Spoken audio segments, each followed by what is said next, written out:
খবরের শুরুতে দেখে নেব আজকের সংবাদ শিরোনাম। দুরন্ত গতিতে ছুটে এসে গিলে ফেলল দাবানলটা। চোখের পলকে শেষ হয়ে গেল গোটা পরিবার। আর নেই মেয়ে। প্রথমে তো নিজের কানকেই বিশ্বাস করতে পারছিলেন না। শ্বশুর বাড়ি যেতেই তাজব রেণুকার বাপের বাড়ির লোকজন লুকিয়ে লুকিয়ে কার সঙ্গে কথা। স্ত্রীর সঙ্গে বিবাদ চরমে উঠতেই চরম সিদ্ধান্ত স্বামী। স্ত্রী চলে গিয়েছেন পরপুরুষের সঙ্গে। 2 সন্তানকে নিয়ে গঙ্গায় ঝাঁপ যুবকের। মেয়ের চোখ থেকে রক্ত বেরিয়েছিল। বিধানসভায় গিয়ে পথে নামার কথা জানিয়ে দিলেন তিলোত্তমার বাবা মা। খবর শুনলেন, সংবাদ শিরোনাম। আসছে বিস্তারিত খবরে। বেপরোয়া লরির মুখোমুখি ধাক্কায় বাঁকুড়ার মৃত বাইক আরোহী স্বামী স্ত্রী ও মেয়ে। এলাকায় শোকের ছায়া। ঘটনা বাঁকুড়ার তালডাংরা থানার রোকনি খালের কাছে। শোকের ছায়া পরিবারে। একটা মর্মান্তিক দুর্ঘটনা, তাতে মৃত্যুর কোলে ঢলে পড়ল গোটা পরিবার। বেপরোয়া লরির ধাক্কায় বাঁকুড়ার মৃত হলো স্বামী স্ত্রী। প্রাণে বাঁচল না মেয়েও। এই দিন বিকালে ভয়াবহ এই দুর্ঘটনাটি ঘটেছে বাঁকুড়ার তালডাংরা থানার রোকনি খালের কাছে।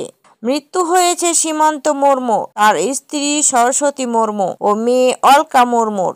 স্থানীয় সূত্রে জানা গিয়েছে, এই দিন বিকালে বাঁকুড়ার তালডাংরা থানার শ্যামপুর এলাকায় নিজের শ্বশুর বাড়ি থেকে নিজের স্ত্রী সরস্বতী ও বছর দশকের বয়সী মেয়ে অলকাকে বাইকে চাপিয়ে ওনান্দা ব্লকের আড়াডাঙ্গা এলাকায় নিজের বাড়িতে ফিরছিলেন সীমান্ত মুর্মু। বাইকটি তালডাংরা থানার রোকনি খালের কাছে আসতেই উল্টো দিকে থেকে বেপরোয়া গতিতে আসা সাবরা কোণমুখী এক ট্রাক বাইকটিকে ধাক্কা মারে। ট্রাকের ধাক্কায় রাস্তাতেই ছিটকে পড়েন বাইকে থাকা দম্পতি ও তাদের। ঘটনাস্থলে মৃত্যু হলো ওই আদিবাসী দম্পতি। স্থানীয়রা দ্রুত উদ্ধার করে গুরুতর আহত অলকাকে উদ্ধার করে তালডাংরা গ্রামীণ হাসপাতালে নিয়ে গেলেও শেষ রক্ষা হয়নি। হাসপাতালে ভর্তির কিছুক্ষণের মধ্যেই শিশুটির মৃত্যু হয়। মর্মান্তিক পথ দুর্ঘটনায় এইভাবে গোটা পরিবারের হওয়ায় এলাকায় শোকের ছায়া নেমে আসে। বাপের বাড়ির লোকজন ঘটনা জানতে পেরে একাধিকবার মীমাংসার ও চেষ্টা করে। 2 পরিবারের সদস্যদের মধ্যে কথাও হয়। অভিযোগ, তারপরেও বদলায়নি পরিস্থিতি।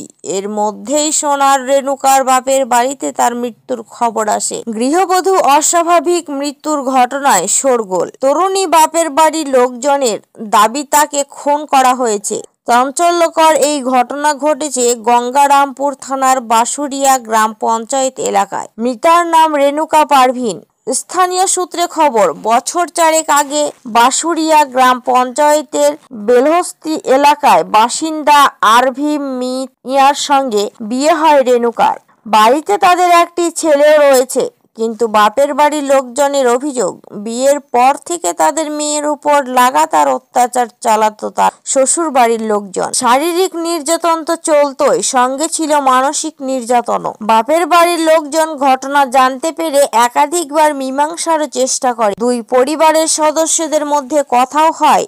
অভিযোগ, তারপরেই বদলায়নি পরিস্থিতি। এর মধ্যে সোমার রেণুকার বাপের বাড়িতে তার মৃত্যুর খবর আসে। জানানো হয় তাদের মেয়ে আত্মহত্যা করেছে।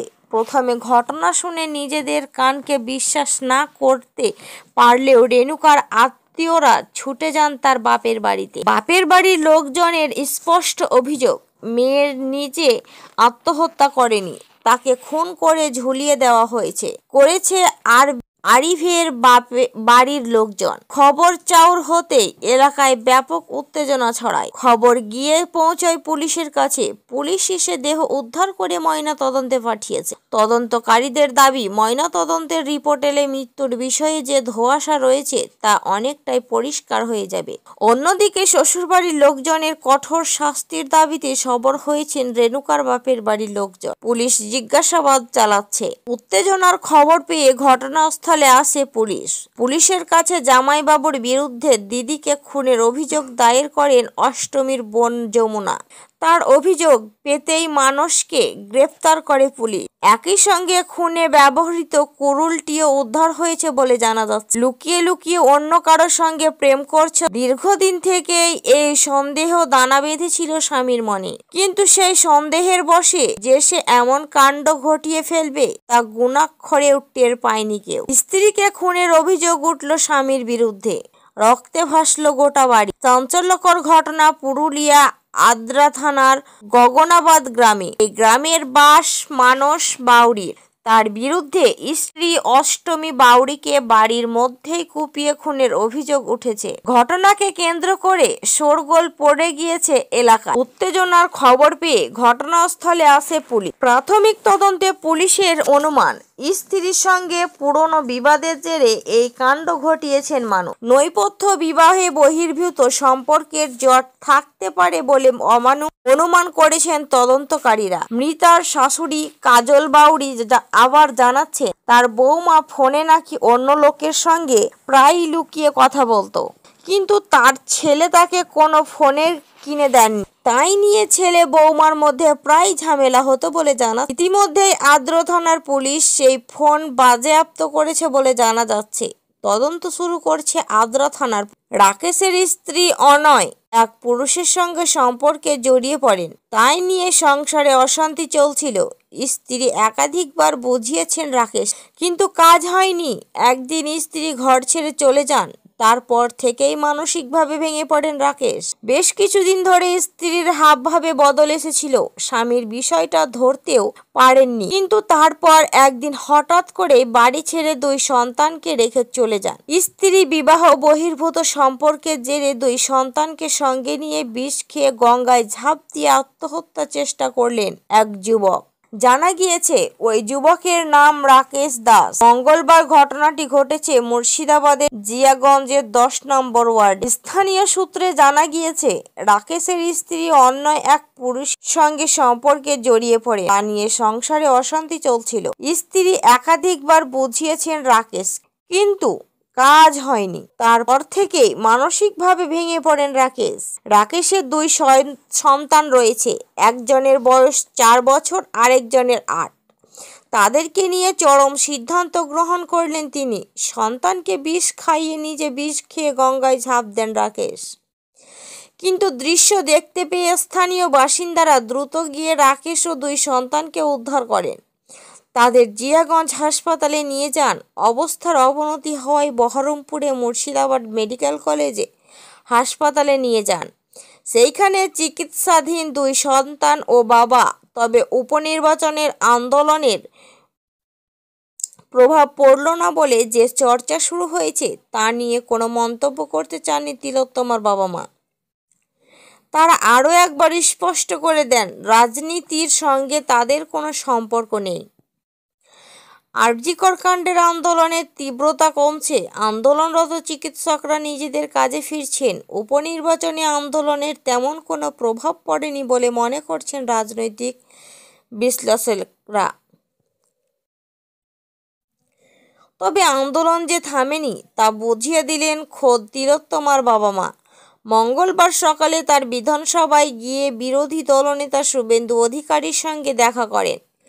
সাংবাদিকদের মুখোমুখি হয়ে তারা জানিয়েছেন, আপাতত সাপ্লিমেন্টারি চার্জশিটের অপেক্ষায় আছেন তারা।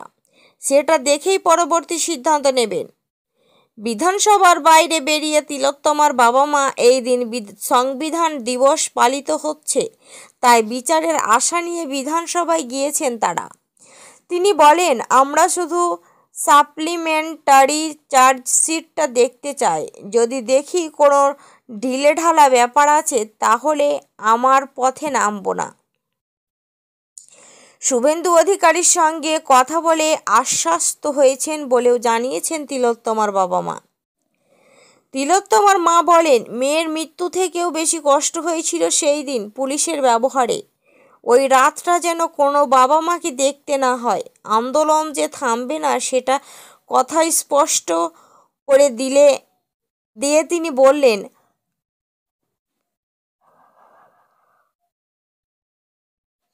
আমার মেয়ের চোখ থেকে রক্ত বেরিয়েছিল। আমি চাই সবাই যেন এই আন্দোলনে আমার পাশে থাকে। তবে উপনির্বাচনে আন্দোলনের প্রভাব পড়ল না বলে যে চর্চা শুরু হয়েছে তা নিয়ে কোনো মন্তব্য করতে চাননি তিলোত্তমার বাবা মা। তারা আরও একবার স্পষ্ট করে দেন, রাজনীতির সঙ্গে তাদের কোনো সম্পর্ক নেই। খবর শেষ হলো।